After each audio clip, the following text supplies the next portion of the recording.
if we talk more on technical or online skill, we need to talk somehow more on offline skills.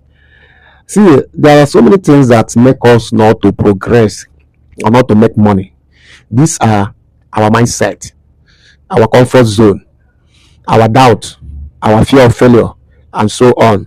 This is Charles Martin side there. Don't forget to like, share, and comment on this video. Follow our YouTube channel so that you know when we are dropping a new video.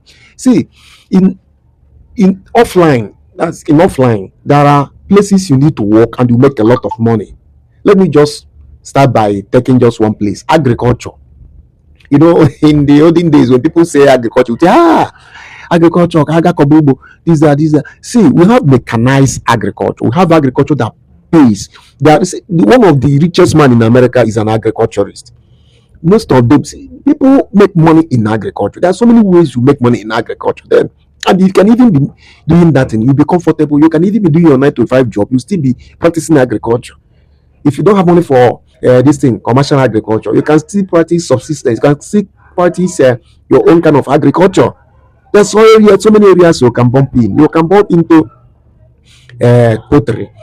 You can say, okay, I don't want to try layers. Let me try broiler.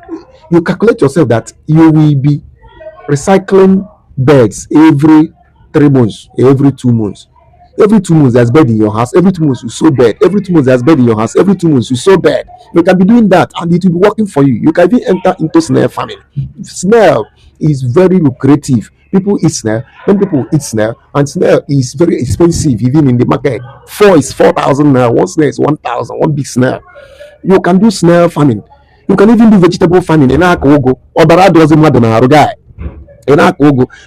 go for pumpkin farming. You go for vegetable farming, water leaf farming. These things can put money on your table. Subsequently, do it year in, year out. Okay, now let's assume that you don't go for that one. You go for fish farming. Fish farming is very lucrative.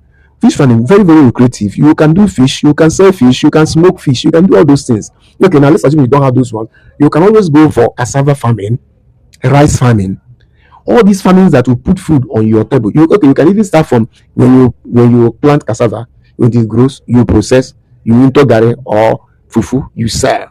You can even plant rice, you process, into parboil, you remove the chaff, you sell. You cannot say you are poor while you have areas to make money. One of the problems we have are mindset.